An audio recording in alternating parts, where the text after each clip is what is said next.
Friends, जलको study channel पर आपका हार्दिक स्वागत है। आज अपन रीट लेवल फर्स्ट और रीट लेवल सेकंड का संस्कृत का पहला मॉडल पेपर सोल्व करेंगे। और आपकी रीट की एग्जाम जो कि प्री एग्जाम है उसके लिए वेरी वेरी इंपॉर्टेंट आज का मॉडल पेपर होने वाला है। पहला क्वेश्चन अपन स्टार्ट करते हैं। ये संस्कृत का मॉडल पेपर है रीट लेवल फर्स्ट और रीट लेवल सेकंड के लिए। पहला क्वेश्चन क्या पूछा गया है? ऊ स्वर से उच्चारण स्थानम भवति। ऊ स्वर का उच्चारण स्थान है कंठ, तालु, मूर्धा, ओष्ठो। तो इसका राइट आंसर हो जाएगा ओष्ठो, यानी होठ होते हैं। ऊ स्वर का उच्चारण स्थान क्या होता है? होठ होता है, ओष्ठो। व्याख्या: उपपदिया नाम ओष्ठो यानी ऊ ऊ ऊ और प जो वर्ग होता है प फ ब भ म और साथ में प और फ, इन वर्णों का उच्चारण स्थान ओष्ठ होता है। ये ओष्ठ्य वर्ण कहलाते हैं। नेक्स्ट, री स्वर से उच्चारण स्थानम भवति। री स्वर का उच्चारण स्थान है दंता, जीव्या, मूर्धा, कंठ है। तो री का जो उच्चारण स्थान होता है वो मूर्धा होता है। ऑप्शन सी अपना राइट आंसर हो जाएगा।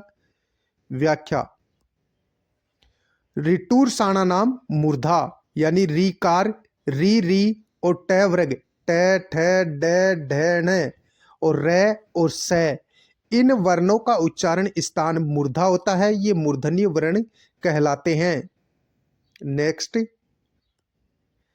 च वर्ग से उच्चारण स्थानम भवति। च वर्ग का उच्चारण स्थान होता है मुखम, हस्तो, तालु, दंताः।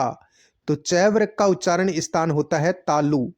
च वर्ग का उच्चारण स्थान क्या होता है? तालु। व्याख्या: इचवेसा नाम तालु। इचवेसा नाम तालु यानी ई और च वर्ग इकार यानी ई और च वर्ग च छ ज झ ये और ये और स, ये और स, इन वर्णों का उच्चारण स्थान तालु होता है। ये तालव्य वर्ण कहलाते हैं।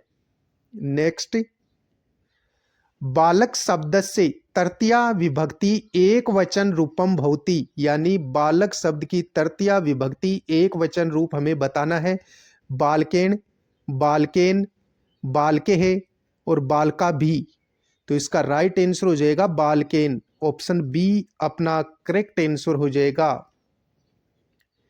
व्याख्या: बालक शब्द के रूप राम शब्द की तरह ही होते हैं, जिसमें तृतीया विभक्ति क्या होगी? एक वचन में बालकेन, द्विवचन में हो जाएगी बालकाभ्याम और बहुवचन में हो जाएगी बालकेः और के पर डबल मात्रा आएगी। इस बात का भी आप ध्यान रखेंगे। नेक्स्ट, पितृ शब्द से द्वितीय बहुवचन रूपम भवति यानी पितृ जो शब्द है इसका द्वितीय बहुवचन रूप हमें बताना है। पित्रम यानी द्वितीय विभक्ति और बहुवचन रूप हमें पूछा गया है पितृ शब्द का। पित्रम, पितुः, पीतनी, तित्रान। तो इसका राइट आंसर हो जाएगा पीतनी, पितरनी। इसको आप ध्यान से देखें, पितरनी। ऑप्शन सी अपना करेक्ट हो जाएगा। व्याख्या: पितृ शब्द से ऋकारांत पुल्लिंग क्या होगा? विभक्ति प्रथमा द्वितीया। प्रथमा में एक वचन में पिता, द्विवचन में पित्रो और बहुवचन में पितरः बनेगा। द्वितीय विभक्ति एक वचन में पितरम, द्विवचन में पित्रो और फिर पितरनी, ये बहुवचन रूप बनेगा। नेक्स्ट, युष्मद शब्द से पंचमी एक वचन रूपम भवति यानी युष्मद जो शब्द है इसका पंचमी विभक्ति और एक वचन रूप हमें बताना है। युष्मद, युष्मभेम, तवत और तवई। तो इसका राइट आंसर हो जाएगा तवत और तय को भी नीचे हलंत है, ये देख लेना आप। व्याख्या: युष्मद शब्द रूपाणी सर्वनाम शब्द। विभक्ति दे रखी है प्रथमा, द्वितीया, तृतीया, चतुर्थी, पंचमी, षष्ठी और सप्तमी। एक वचन में तवम, द्विवचन में युवाम, युवम, फिर तवाम, युवाम, युष्मान, फिर तवैया, युवाभ्याम, युष्माभि, फिर तू भयम या ते आएगा, युवाभ्याम या वाम आ जाएगा, युष्म भयम हो जाएगा या वह। तवतः पंचमी में क्या होगा? तवतः, युवाभ्याम, युष्मद। षष्ठी में क्या होगा? तव, युवयोः, युष्माकम और सप्तमी क्या हो जाएगा? तवई, युवयो, युष्मान, युष्मासु। तो ये सप्तमी विभक्ति है। नेक्स्ट, गुर्वे इति रूपम अस्ति। गुर्वे इति रूपम अस्ति यानी गुर्वे जो शब्द है ये इसका रूप हमें बताना है चतुर्थी एकवचन, पंचमी एकवचनस्य, षष्ठी एकवचन और तृतीया एकवचन। तो इसका उत्तर हो जाएगा चतुर्थी एकवचन में गुर्वे होगा। गुरु शब्द रूपानी चतुर्थी विभक्ति क्या हो जाएगा? एक वचन में होगा गुरुवे, द्विवचन में हो जाएगा गुरुभ्याम और बहुवचन में हो जाएगा गुरुभय है।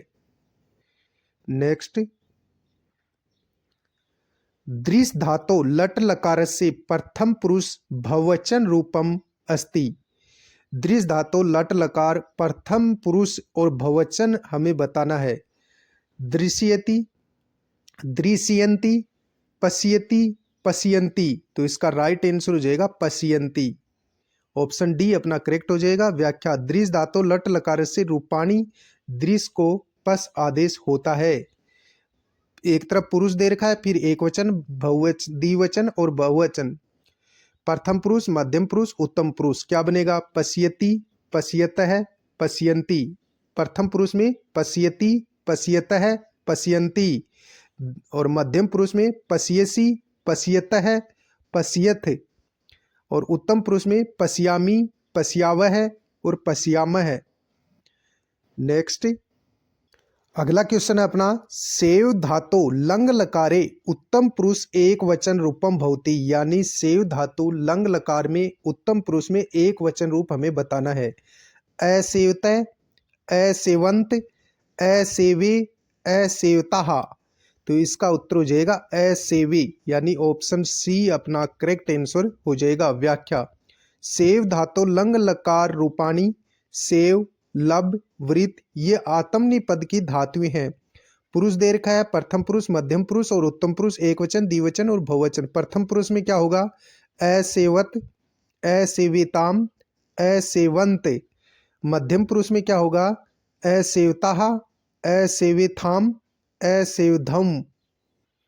उत्तम पुरुष में असेवे, असेवावाही, असेवामही। नेक्स्ट, पा धातो विधिलिंग लकारे मध्यम पुरुष बहुवचन रूपम अस्ति। पा धातु का विधिलिंग लकार में मध्यम पुरुष और बहुवचन रूप हमें बताना है। पिबेत, पिबेत। पहले पिबेत में हलंत दे रखा है, दूसरे में हलंत नहीं है। पिबेत, पिबेतम और पिबेम। तो इसका राइट आंसर हो जाएगा बी, पिबेत। ऑप्शन बी अपना करेक्ट आंसर। व्याख्या, पा धातु विधिलिंग लकारे पा को पिब आदेश होता है।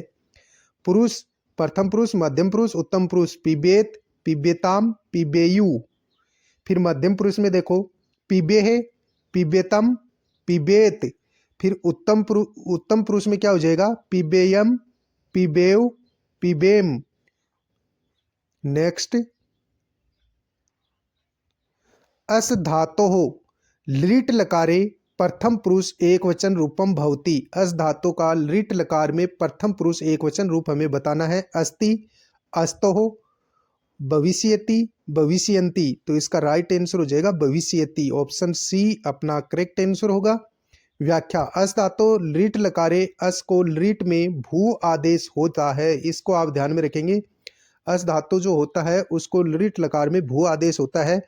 प्रथम पुरुष, मध्यम पुरुष और उत्तम पुरुष, एक वचन, द्विवचन और बहुवचन। क्या होगा?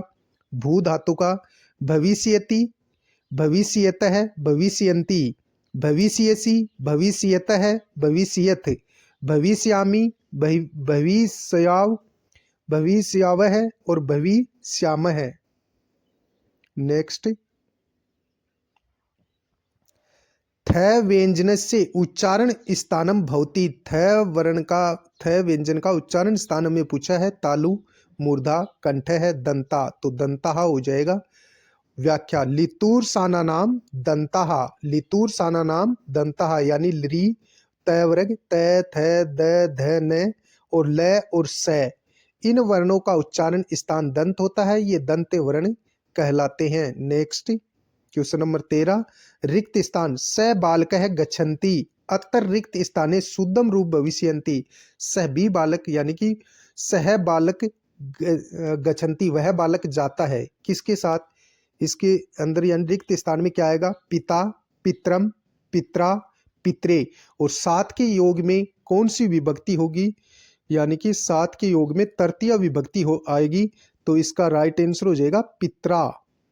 व्याख्या देखो, सयुक्ते अप्रधाने, सयुक्ते प्रधाने अप्रधाने, स यानी साकम, सार्धम, समय और 17 युगपत यानी 7 अव्यय के योग में अप्रधान कारक में तृतीया विभक्ति होती है।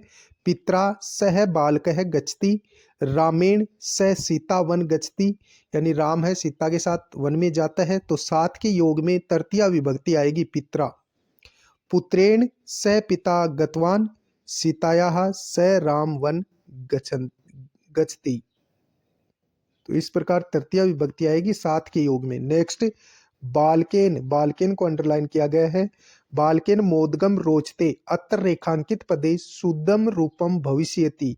बालकेन मोदकम रोचन्ते, अत्र रेखांकित पदे शुद्धम रूप हमें बताना है, क्या होगा? बालकम, बालकाय, बालकात, बालकस्य। तो इसका राइट आंसर हो जाएगा बालकाय, यानी अच्छा जो लगता है उसके योग में चतुर्थी विभक्ति होती है, न कि तृतीया। बालकेन तृतीया विभक्ति है, मोदकम रोचते अच्छा जो लगता है उसके लिए चतुर्थी विभक्ति आएगी, तो बालकाय हो जाएगा, बालकाय मोदकम रोचन्ते। नृपः दुर्जनम क्रुध्येति, यानी राजा है वो दुर्जन पर क्रोध करता है। रेखांकित पद का शुद्ध रूप हमें बताना है, दुर्जनेन आएगा या दुर्जनात आएगा, दुर्जनस्य आएगा या दुर्जनाय आएगा, तो इसका राइट आंसर हो जाएगा दुर्जनाय। यानी क्रुद्ध धातु क्रुद्ध के योग में, और क्रुद्ध यानी कूप, क्रोध या क्रुद्ध, द्रोह है यानी द्रोह के योग में, ईर्ष्या और असूय, इन गुणों में दोष ढूंढना। अर्थ वाली धातुओं के योग में जिसके प्रति क्रोध, ईर्ष्या की जाती है उसमें चतुर्थी विभक्ति होती है। जैसे राजा है तो राजा दुर्जन पर क्रोध करता है, तो दुर्जन पर क्रोध करेगा तो दुर्जन में चतुर्थी विभक्ति आ जाएगी, तो क्या होगा? दुर्जनाय। दुर्जनः है सजनाय ईर्ष्यन्ति, यानी दुर्जन सजनों पर ईर्ष्या करते हैं, तो देखो सजनाय कर दिया यहाँ। तो इस प्रकार असुर है हरिये क्रुध्येति, कर्ण है अर्जुनाय क्रुध्येति, कर्ण अर्जुन पर क्रोध करता है, इस प्रकार यानी चतुर्थी विभक्ति हो जाएगी। अगला क्वेश्चन देखो, अभित है, परित है, योग्य है, विभक्ति भवति। अभित है, परित है, योग में कौन सी विभक्ति होती है? प्रथमा, द्वितीया, तृतीया, चतुर्थी, तो द्वितीय विभक्ति होती है। ऑप्शन बी अपना राइट हो जाएगा। व्याख्या, अभित है, परित है, समया, नीक्षा, हाँ, धिक, प्रति, इन अव्ययों के योग में द्वितीय विभक्ति होती है। अभित का अर्थ होता है दोनों ओर। ग्रामम अभित है नद्यो सत, यानी कि गांव के दोनों तरफ नदियां हैं। परितः का अर्थ होता है चारों ओर। विद्यालय परितः वृक्षा संति, विद्यालय के चारों ओर वृक्ष हैं। समय यानी पास में, ग्राम समया विद्यालय है अस्ति, ग्राम के पास में विद्यालय है। निक्षा का अर्थ भी होता है पास में, ग्राम है निक्षा विद्यालय है अस्ति, ग्राम के निकट विद्यालय है। हाँ और धिक दिखार में, यानी कि दुर्जन धिक, चोराह चोरह है, हाँ, कृष्णा भक्तम धिक। प्रति का अर्थ की ओर, राम है विद्यालय प्रति गच्छति, तो इन सभी के योग में द्वितीय विभक्ति होती है। नेक्स्ट 32 को हमें क्या लिखना होता है? तो 32 को हमें लिखना होता है द्वा त्रिशत है, द्वा त्रिशतम, त्रिशत है ये, द्वा त्रिशत। नेक्स्ट अलंकारम, अलंकार इत्यत्र प्रत्यय अस्ति, अलंकार में प्रत्यय बताना है। गए, अच, कह, ए, तो इसका जो प्रत्यय होगा अलंकार में वो हो जाएगा घय प्रत्यय। ऑप्शन ए अपना करेक्ट आंसर हो जाएगा, A option correct answer. Next, प्रातः 5:30 बजे दे रखा है, वादने उत्थानम, प्रातः 5:30 वादने उत्थानम। सपाद च सार्धपाद, तो इसका जो उत्तर होगा वो होगा सार्ध पंचम है, ये सार्ध पंचम। वनोषधि, वनोषधि अत्र संधि विच्छेद अस्ति, वनोषधि का संधि विच्छेद क्या होगा? तो इसका हो जाएगा वन धन औषधि ही, वन प्लस औषधि ही, और इसमें वर्दी संधि है, वर्दी रादेच। नेक्स्ट व्याख्या, वर्दी संधि ए आ के आगे ए ओ आए या ए आए तो वो आउ हो जाता है, और आउ हो जाता है, आई और आउ हो जाता है। इन सभी के आगे यानी आ के आगे ए ओ आई आउ आए तो आई और आउ हो जाता है। वन प्लस औषधि तो वनौषधि ही हो जाएगा। गंगा प्लस ओग तो गंगोग हो जाएगा। तथा प्लस एव तथेव हो जाएगा। जन प्लस एक के जनेक्य हो जाएगा। कर्षण प्लस एकता कर्षण एकता हो जाएगा। तव प्लस औत्सुक्यम तवोत्सुक्यम हो जाएगा। नेक्स्ट प्रायण उत्तर उत्तर पदार्थ प्रधान है भवती, यानी कि उत्तर पद कौन से में प्रधान होता है, तो तत्पुरुष समास में उत्तर पद हमेशा प्रधान होता है। इस बात को आप ध्यान में रखेंगे। व्याख्या देखो, प्रायण उत्तर पद प्रधान है तत्पुरुष समास है भवती। तत्पुरुष समास में उत्तर पद के अनुसार ही वचन व लिंग निर्धारित होते हैं। कर्षणम श्रीत है कर्षण श्रीत है हो जाएगा। ग्रामम गत है ग्राम गत है हो जाएगा। हरिणा त्रात है हरिण हरि त्रात हो जाएगा। भूते भये बलि ही भूत बलि हो जाएगा। चोराद भयम चोर भयम हो जाएगा। राज्ञ पुरुष है तो राजपुरुष है हो जाएगा।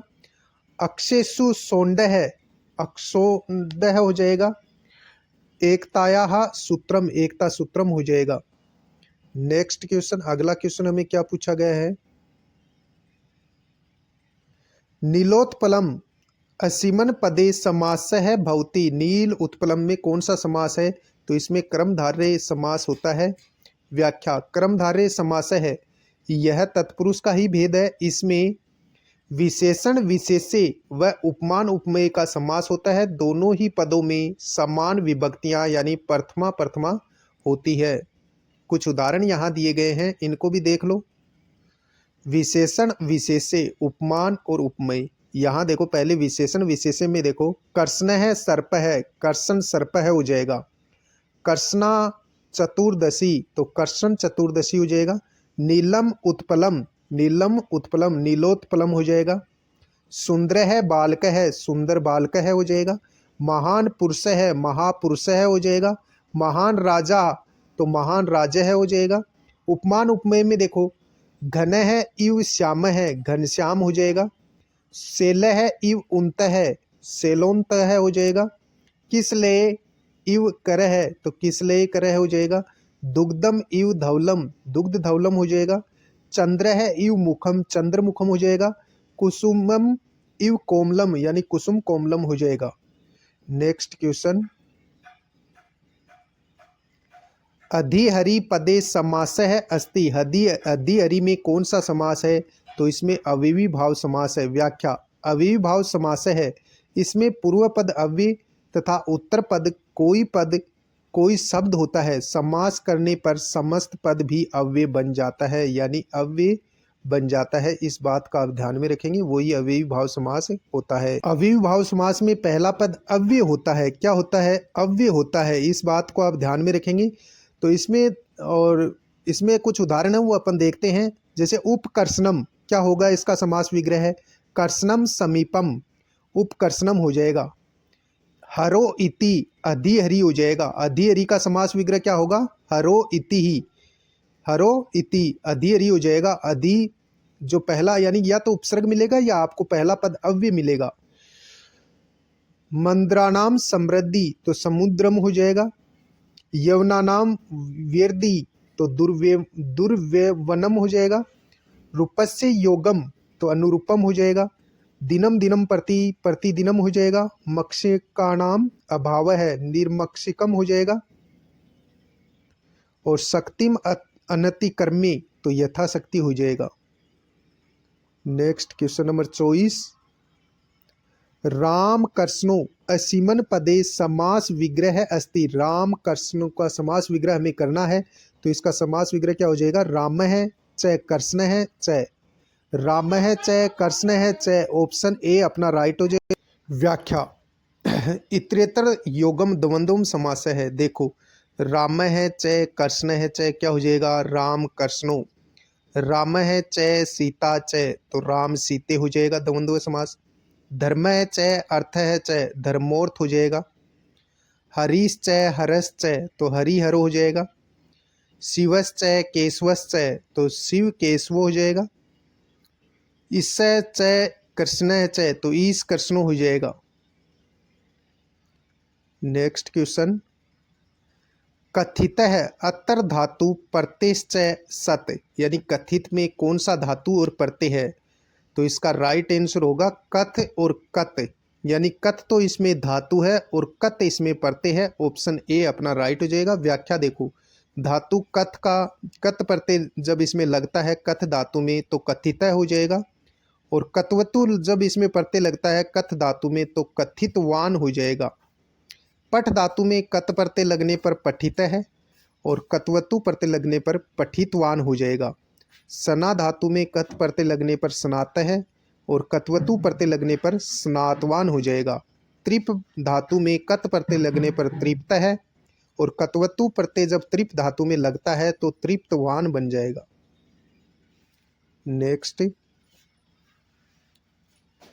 छात्रेषु मोहनः पटुतम रेखांकित पदे प्रत्यय अस्ति, यानी छात्रों में मोहन है वो चतुर है।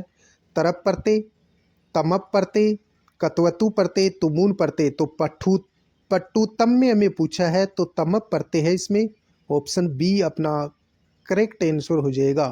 तमप प्रत्ययांत शब्द के योग में षष्ठी या सप्तमी विभक्ति होती है। छात्रा नाम या छात्रेषु मोहन है पटुतम, नारीषु सीता महत्तमा, कविषु कालिदास है श्रेष्ठतम, नरेषु ब्राह्मण है श्रेष्ठतम। नेक्स्ट क्वेश्चन, मया पाठः पठनीय रेखांकित पदे प्रत्यय अस्ति, पठनीय में कौन सा प्रत्यय है, तो अनीय प्रत्यय है। अनियर इसमें प्रत्यय है। अनियर या अनीय, तव्य या तव्य प्रत्ययों का प्रयोग चाहिए के अर्थ में क्रमवाच्य या भाववाच्य में किया जाता है। इनके रूप तीन लिंगों में चलते हैं। मया पाठः पठनीय, रमेश ग्रंथ है लेखनीय, इस प्रकार हो जाएगा। नेक्स्ट क्वेश्चन है अपना, मोहन गेंद से खेलता है अस्य वाक्यस्य संस्कृत अनुवादम अस्ति, इसका संस्कृत अनुवाद करना है। मोहन गेंद से खेलता है तो क्या हो जाएगा, मोहन है कंदुकेन क्रीडति, मोहन है कंदुकेन क्रीडति। नेक्स्ट क्वेश्चन नंबर 29, वह विद्यालय की ओर जाता है, इसका संस्कृत में अनुवाद करना है। स विद्यालयम प्रति गच्छति, स विद्यालयम प्रति गच्छति, ऑप्शन डी इसका करेक्ट आंसर हो जाएगा। व्याख्या, प्रति की ओर, प्रति का अर्थ होता है की ओर। अव्यय के योग में द्वितीय विभक्ति होती है। राम है ग्रामम प्रति गच्छति, चोर है ग्रहम प्रति गच्छति, देखो प्रति के योग में द्वितीय विभक्ति होती है। छात्र है विद्यालयम, विद्यालय में द्वितीय विभक्ति है प्रति गच्छति। बुभुक्षित प्रतिभाति न किंचत। नेक्स्ट क्वेश्चन, वह ब्राह्मण को धन देता है अस्य वाक्यस्य संस्कृत अनुवादम अस्ति। स विप्रम धनम ददाति, स विप्रेण धनम ददाति, सह विप्राय धनम ददाति, स विप्रस्य धनम ददाति, तो इसका उत्तर हो जाएगा स विप्राय धनम ददाति। ऑप्शन सी अपना करेक्ट आंसर हो जाएगा। व्याख्या, दान क्रम द्वारा किसी को प्रसन्न किया जाए तो प्रसन्न होने वाले की संप्रदान संज्ञा होती है तथा चतुर्थी विभक्ति होती है। जैसे देखो, सह विप्राय धनम ददाति, वह गरीब को धन देता है, वह ब्राह्मण को धन देता है। राजा भिक्षुकाय भिक्षाम यच्छति, यानी राजा है भिक्षुक को भिक्षा देता है। राम है मोहनाय पुस्तकम ददाति, राम मोहन को पुस्तक देता है, चतुर्थी विभक्ति आएगी। भामाशाह प्रतापाय धनम ददाति, तो प्रतापाय में देखो चतुर्थी विभक्ति है। भामाशाह प्रताप को धन देते हैं, जहाँ देने का योग होगा वहाँ चतुर्थी विभक्ति होगी। इस बात का आप ध्यान में रखेंगे। अगले वीडियो में अपन लेके आएंगे नेक्स्ट मॉडल पेपर, और कमेंट में भी बताएं कि अगला मॉडल पेपर कराएं या रहने दें।